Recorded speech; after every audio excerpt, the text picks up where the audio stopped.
Hello students, आज की इस वीडियो में हम करेंगे electric field intensity due to a uniformly charged spherical shell. Okay, तो अभी इसके अंदर हमारे पास पहला केस होगा कि जो सेल है उसके आउटसाइड यानी कि बाहर हमारे पास फील्ड कितना होगा।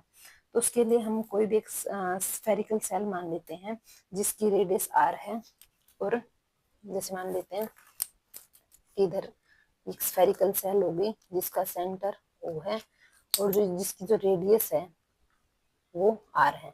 अब क्योंकि हमें इसके अंदर इलेक्ट्रिक चार्ज देखना है, तो उसके लिए हमें इसके बाहर, क्योंकि हम आउटसाइड द सेल कर रहे हैं, ठीक है, तो इसके लिए हम इसके बाहर एक गॉसियन सरफेस अज्यूम कर लेंगे। और ये जो गॉसियन सरफेस है इसकी जो रेडियस है वो हमारे पास स्मॉल आर है।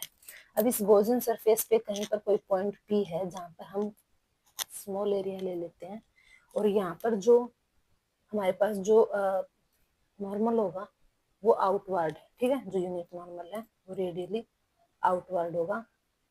अब इधर कोई पॉइंट है जहाँ पर हमें जो इलेक्ट्रिक फील्ड इंटेंसिटी वो देखनी है, तो इसकी जो डायरेक्शन वेक्टर होगा वो आर कैप होगा। ओके, तो जैसा कि हमने अभी गॉस थ्योरम में किया था कि जो हमारे पास closed integral of whole surface है वो इक्वल होता है vector E dot vector D S.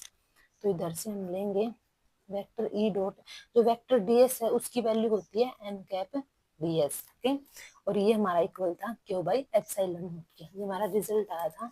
अब इधर से जो ई है उसको हम बाहर ले लेते हैं, और जो क्लोज सरफेस का जो एरिया है वो हमारे पास हो जाएगा Q by epsilon not.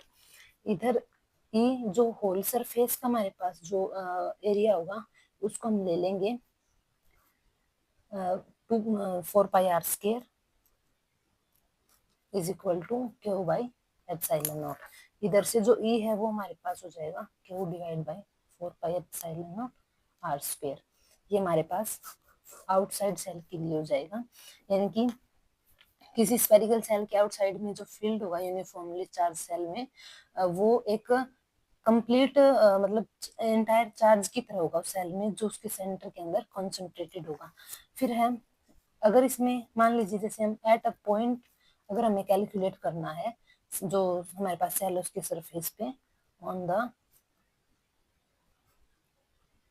Surface of shell, तो इसके लिए हम मान लेते हैं कि क्योंकि हमें अब एट ए पॉइंट चेक करना है, तो जो हमारा जो सेल है उसी के ऊपर हम गॉसियन सरफेस अज्यूम कर लेते हैं।